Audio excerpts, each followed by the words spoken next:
fished as a kid, like from 6 years old up, upstate. My aunts had places up in the Catskills, and I was doing a lot of fishing up there. And you're talking of like pin hooks with little dough balls, fishing in a 5-foot stream and catching little bait fish. And that's, I'd go out in the morning at the first thing in the morning, and they say, come on in for breakfast. And I'd go out at lunchtime, and they'd say, come on in for lunch, because I kept going out fishing all day long. So it was, I guess it was in my blood. I just enjoyed spending the time catching fish. Well, the surf fishing came later on. When I went into the service in '57, I started doing a lot of largemouth bass fishing down in Virginia. All right, I was stationed down there at Fort Belvoir, and I did a lot of fishing. And then what happened was I was catching fish. My wife was working as a hostess, and I was giving her the fish that I was catching, and she was bringing them in, and there was a salesman that come in, and he saw that I was catching fish. In other words, she had fish to give. He's your husband fishing. She says, he's a nut. He loves fishing. He says, the next time he comes in, I'll bring an album in. And he brought an album in. His name was George Jedry. And he had an album of Cape Cod fishing back in the 40s. And you cannot believe the fish that was stacked up. He had one of these old Jeeps with the wood box on the top, and the back was wide open, just loaded with fish. And if you looked, and he brought magazines from Field and Stream also, and George Jedry Award for 50-something pound fish, George Jedry Award 48, all these big monster fish. And I never met the man. I brought back the album to my wife, she gave it to him, and I started, when I got out of the service in 1959, I started striped bass fishing. Yes, my beginning of striped bass fishing started in Jones's Beach. I fished a fall season over there. I had a couple fish on. I never actually landed a fish in '59. I broke off. In fact, I went up after a hurricane, and I had a fish on, and a big branch come along in the surf, caught the line and broke me off, and that was the end. And by that time, it was pretty much the end of the season. In 1960, I started going down to Atlantic Beach because I was working for some outfit in Cedarhurst doing carpenter work, and they sent me to do a job over there, and I saw Deb's Inlet, and I said, ooh, I got to start fishing over here. And that's when I started fishing Atlantic Beach. Okay. I made my first plug in 1960. I lived in a Cape Cod, and I used to go into the crawl space, which was like a loony space, go over there with a little penknife and hand carve plugs. My wife thought I was nuts. And then I'd buy lacquer and sand seal to dip them in and use them in fishing and taking them down to Atlantic Beach and catching some fish on them. It progressed because I started making plugs and I started catching fish. And guys would say, you should go and start selling plugs on the beach to guys. And I never really did that. But what happened was in 1960, I was fishing underneath the Atlantic Beach Bridge, and I met two of Dan's buddies, Joe and Al. Joe was a fireman, New York City fireman, and Al was the crane operator for Con Edison. And they said to me, you got to meet Dan because he makes some plugs, and you two guys should get together. He says he'll be down in approximately an hour's time. So a little later on, Dan come down, and they introduced me to Dan, and it ended up, Dan showed me, at that time he was making a Hopkins, what they called, I think, the Hatteras Hopkins. It was a Hopkins that had a keel on it, and they turn around, they pour it in lead, and then Joe, his fire department was on Queens Boulevard around from a chrome plater. And what they would do is they'd go and get them chrome plated. And he used to tell me when they got into a mess of bluefish, he says they were reaching the fish, they cast better than the regular Hopkins, and they would sell them to the guys on the beach. So that's when Dan and I started fishing together. In 1966, when I moved into the house, Dan said he just ordered a lathe from Sears, and he says, let's start, he says, now that you're in a house, order a lathe and we'll start making plugs together. And we never did any of this until 1966. The first plug that we ever met, Dan brought over a wood Jinx plug, and he says, let's start making these plugs. And it was a Jinx. It had a slight slope in the front of it, all right, with a blunt front. And he was cutting lips out of stainless steel, and I was turning them and painting them, and Dan was putting the lips in and was selling them. Well, that was the first plug. We kept making them. Then we eventually got into some popping plugs, regular popping plugs. We were making a few of the regular straight line popping plugs. And he got a hold of the Comrade plug. Comrade was a man up in Cape Cod. He had a son, Joe Caparetta, that were fishing the race. I didn't find this out until years later, how he got a hold of the plug. But Joe Caparetta found the plug. He hung up with this one guy, he hung the line up, brought it in, and he hollered out, "Whose plug is this?" No one answered. He put the plug on, made the first cast, and he took a 50-pound bass with it. And he says, "I'm not losing this, this is going back home." He went home, he gave it to Dan, and Dan started making it. The difference was, the Comrade plug was originally made out of oak, and Dan turned around and made it out of maple. And it was a 7 1/4 inch. And then the Junior Adam was a 5 1/4 inch plug, and then Dan turned and made the Comrade plug out of 5 1/4 inches. And the two sizes I was turning and making, and I was painting most of the herring plug in that color. And we were doing very well with that plug, selling them. Dan was going to the clubs and selling them to the plugs. I wasn't going to any of the clubs because when we met with Jack Driscoll, I was turning some daughters. And Jack Driscoll said, the daughter where I was weighting it, he didn't like it. He wanted me to put the weight behind the second hook. And I says, the plug is going to slide all over.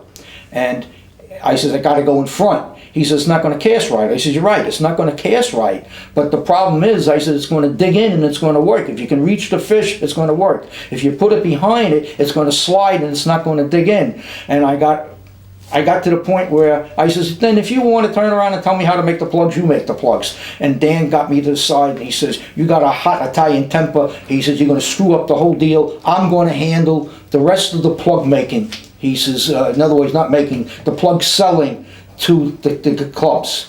And that was where we didn't go and meet people anymore together. Dan turned around and did all that.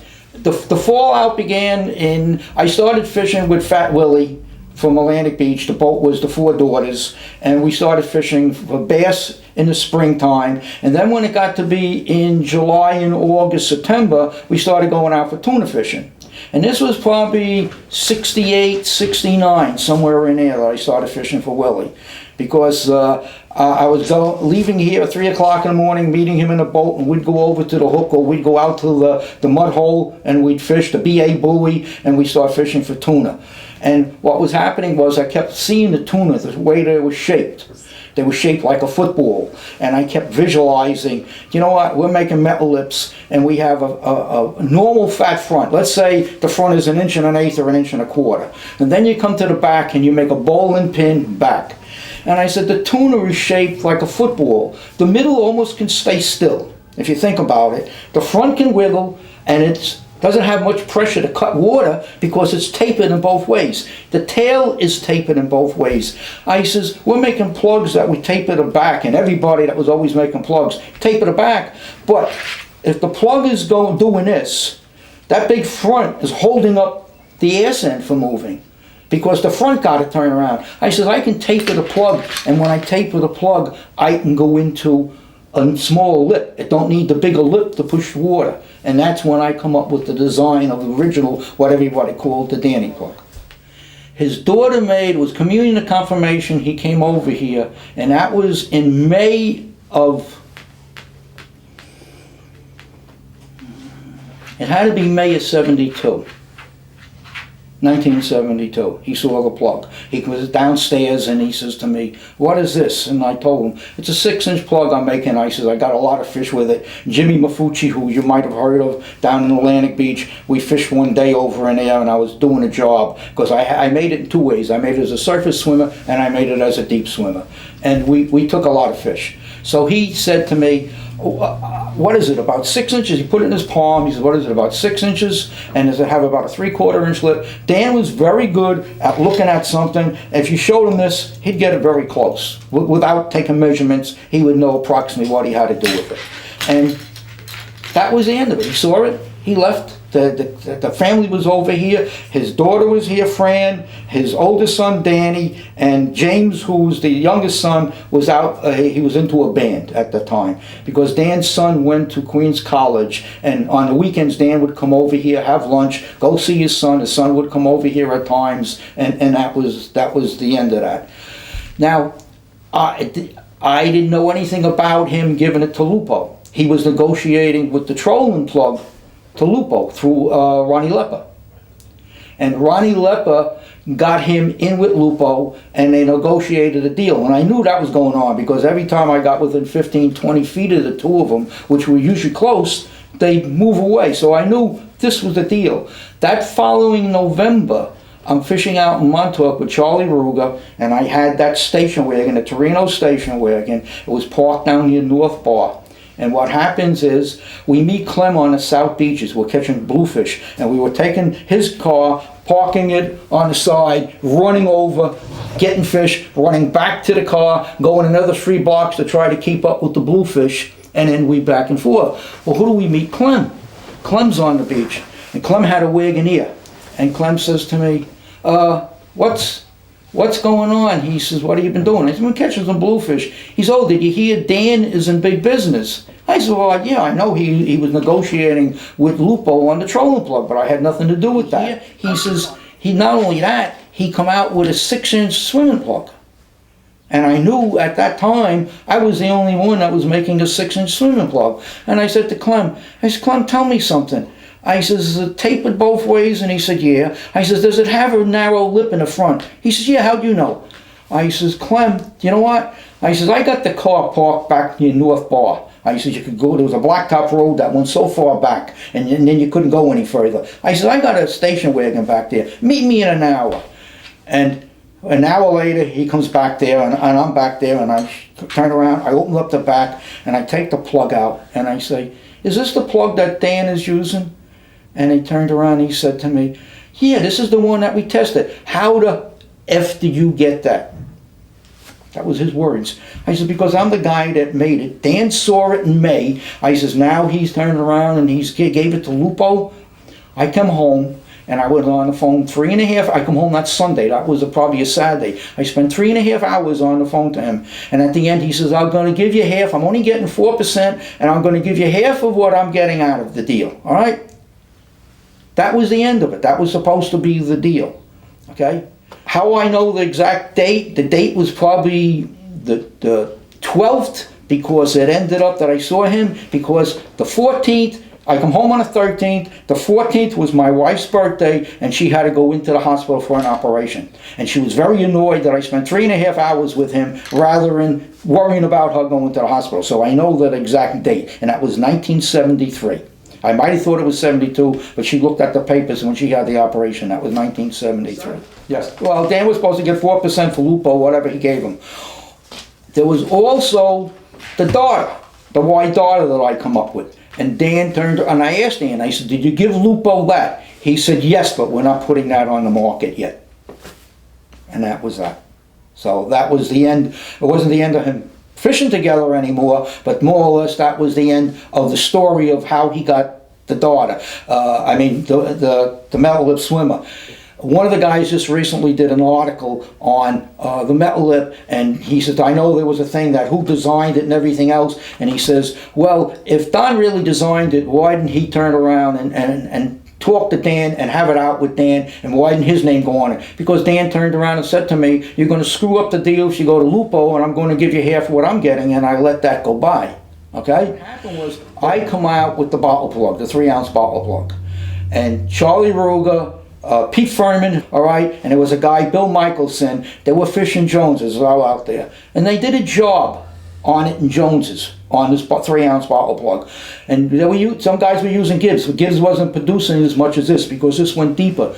Gibbs plug didn't go, their 3-ounce bottle didn't go as deep as mine. And what happened was, I made this, I come back from Montauk, and I called up Ted's Tackle Shop. He had the Whitewater Club, used to meet on a Tuesday. I called Ted up and I told him, I'm making this plug, would you like to handle some? And he said to me, all right, yeah. He said to me, it was, I think, 5 dozen. He says, give me 5 dozen of these plugs. I said, all right, when I get them done, I'll give them to you. I get a call from Dan a couple days later. I think, in fact, I'm almost positive it was a Tuesday night. Dan go to the meeting. Ted turns around and tells him about the Whitewater Club.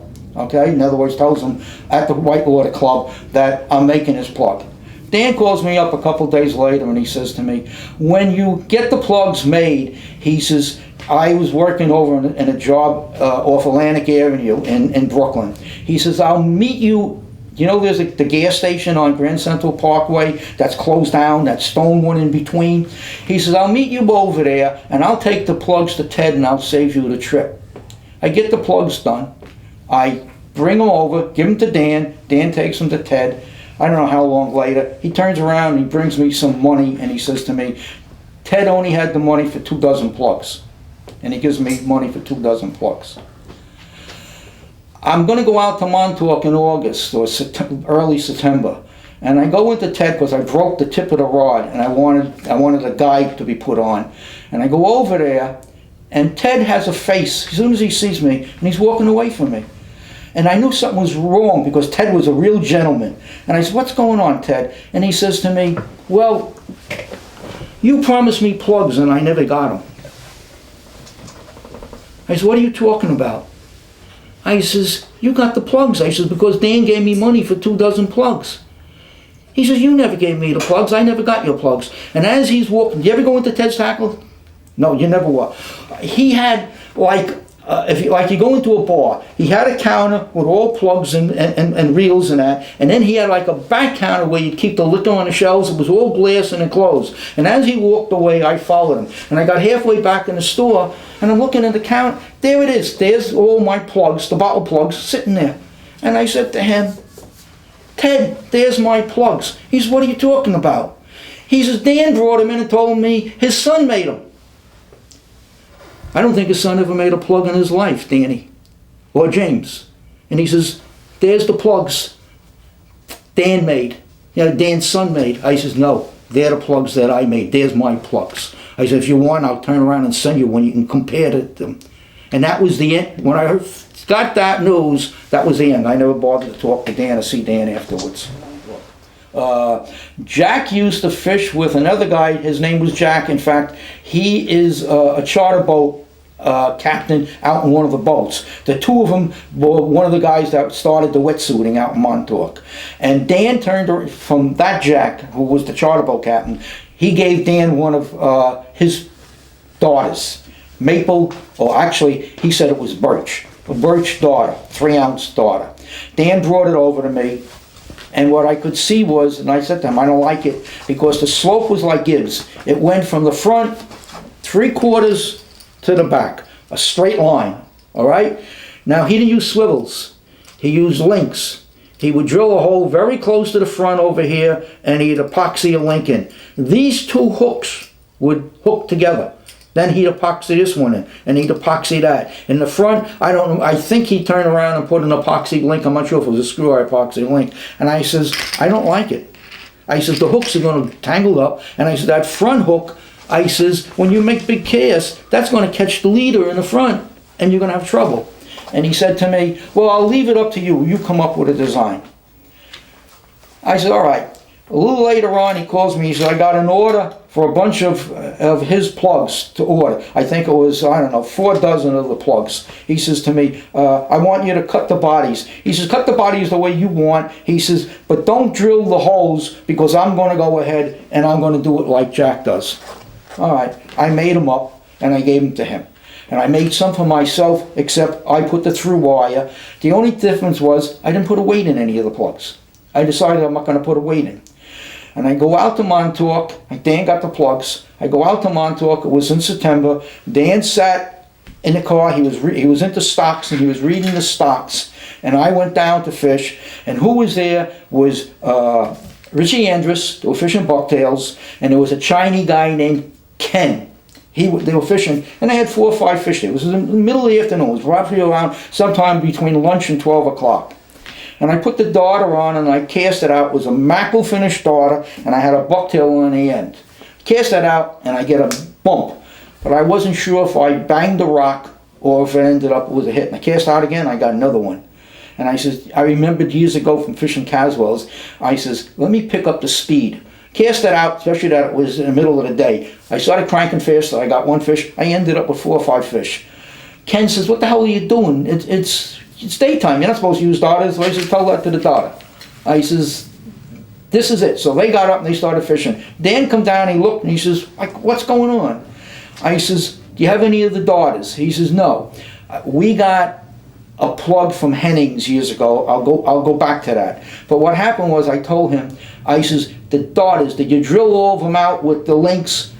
He says, no. I says, I'm going to show you what to do with the daughter. And I gave him the daughter, what I was doing with it. And that's how the daughter originated, that they used up in the Cape, and that big 3-ounce daughter started to take over Montauk when we had the big bunkers and big bait. And that was the daughter. What happened was Montauk started in where they weren't having big fat bait. We were losing the bunkers, we were losing big bait. And I knew that when you were throwing the darters, we weren't getting fish, and Gibbs' daughter was starting to take a lot of fish, where the big daughter was the primitive fish that was taking all the fish. I said, I got to start making a narrower darter. And I made quite a few. I made them with a deeper front, I made them with 3 hooks. I started going around, and finally I come up with the one that I use in plastic, and that happens to be the #1 darter. I was in the wooden ones, yes. With the plastic one, it was the first one, and Campo turned around, he used it over near Sag Harbor, and he come back and he told me, he was the first one to try it out, actually fishing out east. And he got some off me, and he says to me, Don, he says, don't change the thing on that dart, he says, because it just kills fish. So that Yeah, well, Steve Campo, when we were fishing in Block Island, being that they would go up there for 6 weeks at a time, he would give me a lot of feedback on colors, or what colors were taking fish and what was going on. I mean, it was all the needlefish. There was times it was the white, it was the dark green, it was the neon green that seemed to be the hottest. Then we come out with the 2-hook plug. In fact, I come out with the 2-hook plug right after my first trip up to the Cape, because when you got into a blitz of fish, you were going crazy on hooking three hooks. And I said, I'm not going to make any more plugs with 3 hooks. I got to get rid of that. I got to go into 2 hooks. I said, Bomber had that 6-inch, not the 6-inch, the 7-inch Bomber. I said, that only has 2 hooks. It catches fish. I says, I can make all the plugs with 2 hooks rather than 3 hooks. And it, you know, when guys get fish, it's a lot easier to unhook them. And it let damage to the fish. That was a big thing when you're putting fish back. Color-wise, he was the one that told me about the neon, and then he had all these tiger different color-wise, and of course buying plugs. You know, he would buy a ton of plugs. He went up to Block Island, to the Cape at that time, with a lot of plugs. You know, everyone thinks he had a thing with the needlefish, but he didn't know about the needlefish until almost a year after we made the needlefish and went up there. Well, the needlefish, which I never thought about making, Charlie went over and he was fishing in Block Island at the time, all right? He was fishing with a group of guys, and he went there. There was someone from Jersey that was taking people up there as like guides and bringing people up there. And Charlie calls me up from Block Island. He says, Don, they're getting a lot of fish on these needlefish. I said, what are needlefish? He says, they look like a cigarette in a sense. He says, I said, where do they swim? I said, they swim on the top, they swim deep. He says, well, they're making them 2 ways. They're making them on surface, and they're making them swim deep. And he says, this is what they are. He says, they look like a cigarette. I got out some of the old books, and I saw booms. Boom had these hook hangers and everything else, and that was the plug I looked at. And I says, I don't want that. And I knew from fishing the Cape what sand eels were like, and I come up with the shape that I come up with in wood. And Campo brought him up there, and his biggest fish up there that I know of was on the wood 3-hook one. He took a 59 3/4 pound bass, and that wasn't weighed in until 18 hours after it was caught. So that fish had to be up 61 to 62 pounds. It was a big fish. And that exploded, and they just kept ordering needlefish. That was the big explosion. And when I come back when I fished them up in the Cape, and I come back, I said, I got to get this into plastic. I got to forget about the wood. I got to get into plastic. It was some of Campo's guys that he knew. It wasn't Steve Campo himself. There was an Angelo, and I can't remember the other guy. They used to go up to the Cape, and they asked me, hey Don, could you make a jointed darter? And I did. I turned around and come out with a jointed darter. And then they said, could you make a jointed bottle plug? And I did that. Well, that there went over, but I didn't make a lot. It was just way too much work.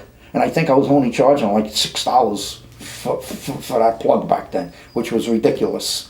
And you know, like I said, I made them, and I made only a certain amount, and that was the end of it. You know, I never bothered. And then Campo knew of it, and he ordered, you know, some of these, and I just said, this is getting to be too much work. I don't want to make Nuda. You ever look at the Barracuda? You ever see the top of it? It has that type of look. It has things that come down like this, all right? That's one. But that's not the real reason I did it. Because I went to go boat fishing years ago, and when you ever watch the waves lift up and come down, and I just kept thinking of waves that would turn around, not crest over, but do this big lifting and coming down. And I figured, I'm going to come up with a design similar to that. And that's how I just did it. It was just something that I had in my mind and I wanted to come out with. You know what, you can say that, but I look at some of the guys that are making plugs today, and they are a piece of art. They have the finishes, the rolled epoxy finishes that come out like glass, and it's 50 times thicker than paint. It gives it depth. It's like doing a custom lacquer where you're putting 12 and 13 coats of lacquer on top of a car. It come out like glass. So some of the paint jobs, and there's a few guys that do absolutely gorgeous work, and I see them at these shows, and I tell them, you do absolutely gorgeous work. We used to, Dan and I, when I got away from the lacquer on the woods, we got to full O'Brien epoxy. It was a 2-part half and half epoxy. We used a Woolsey, if I'm not mistaken, it was a number 27 wood sealer.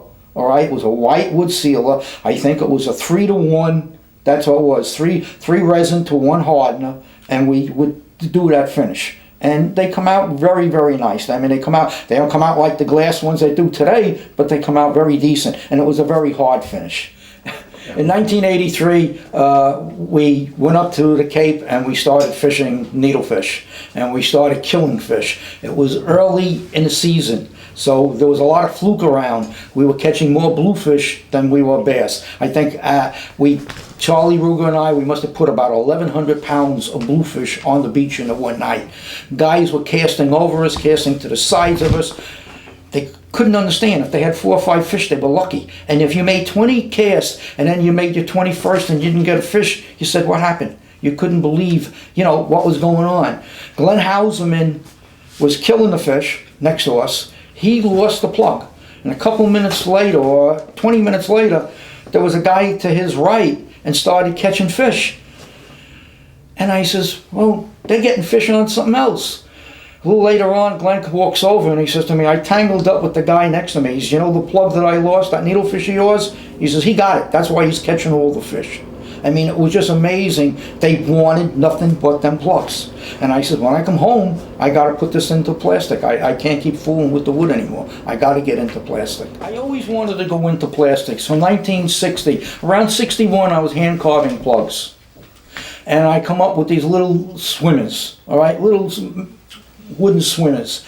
And what happened was, one of my buddies that I used to fish with gave it to Angler's Cove in the city. And I said, Joe, where's this plug? When am I going to get this plug back? He said, I gave it. I want you to meet this guy. And we went into the city, and this guy would do a monthly magazine, and he would do a book once a year. And we met with him, and he says, I got someone out west that was very interested in putting this plug on the market. He says, maybe we can get you a deal where they'll back it, and they'll get a certain amount of money. Well, we had the plug for about a year. And I finally said, hey, Joe, I got to get the plug back.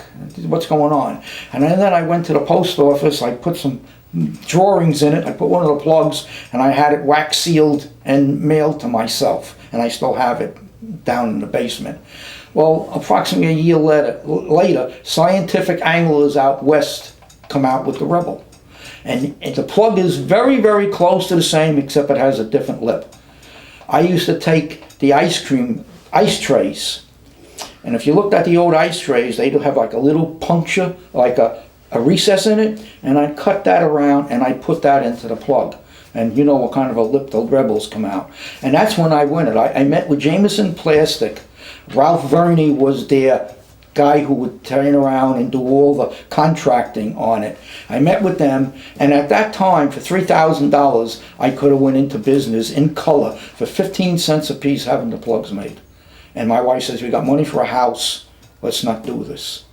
And I didn't do it. So that's really, I always had the idea to go into plastics. The difference in wood and plastics is it's uniform. Everything else is down to about 1/1000 of an inch. Everything is exact. It doesn't draw water.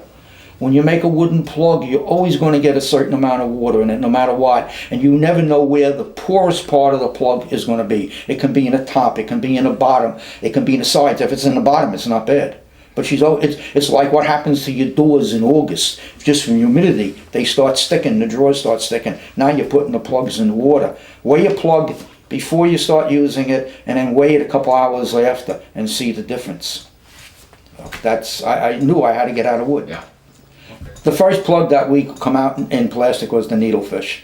And that was, I went to quite a few plastic molders and injection molders in 1983, and then in 84 I hit with one locally, and he started to make the mold. We got a run, I think, of 800 plugs, and then the following year in 85 we got 8,000 times 3, 24,000 plugs. So it started from then on.